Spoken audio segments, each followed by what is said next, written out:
Sa'dullayeva, Qashqadaryo viloyati. Raqamlari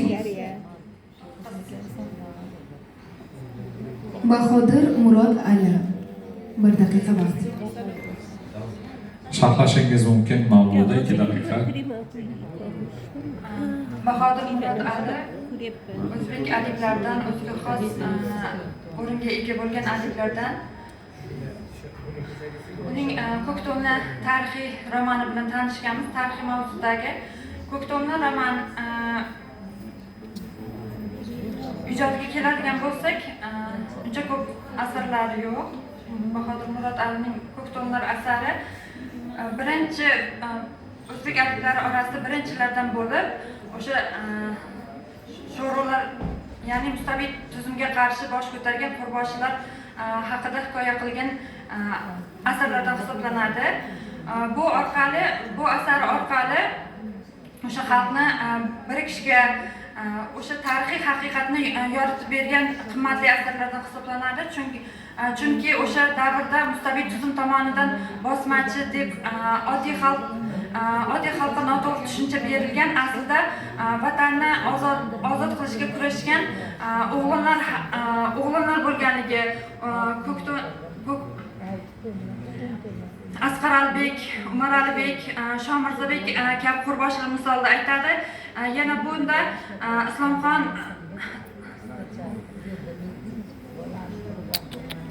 To'ranoqada Madamabek Kazbek, Madamabek kabi qurboshilar tug'ilgan yili berilganmi yo'qmi? Asarlarning boshida. Tug'ilgan yili yozilganmi yo'qmi? Asarning o'rinlar borki, tayyorlanmagan ekanda internetda bo'ladi. asar oxirida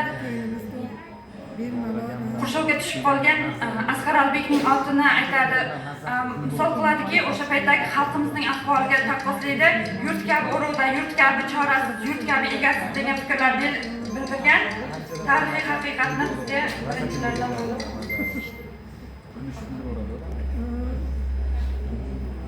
bir nimaga qatnashsam, birinchi o'rinni olmasam qatnashmayman derdim. Ana shu nechalarini ham. Bor gap. Omad degan bilim sizda bor.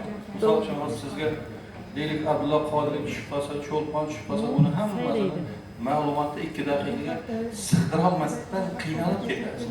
Hozir gap topolmasdan qiynalyapsiz. Zukka kitobdan gapni topish kerak.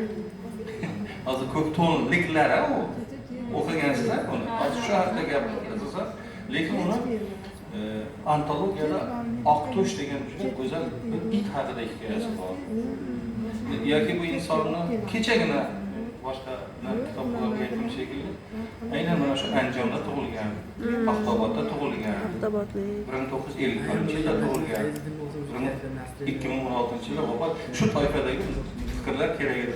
Ta'lim olgan joylari bor, boshqa narsalari bor. Ular endi qani bu ekspertlar bahaybat Lev Tolstoyga o'xshagan haqiqatan ulkan adiblar qo'ygan bo'lsa-yu, siz mazza qilib gapirsanglar. Kutilmagan narsa. Misol shaxsan men ham bu yerga nima kelishini bilmayman. Agar shunday ma'lumotlar bo'lganda, ozgina ularga imkon bering, gapira oladigan bo'lsin. Ular aytadi, zukkoligini tekshiraylik biz deydi.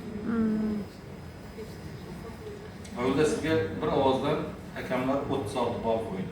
rahmat. 36 ball. Rahmat sizga.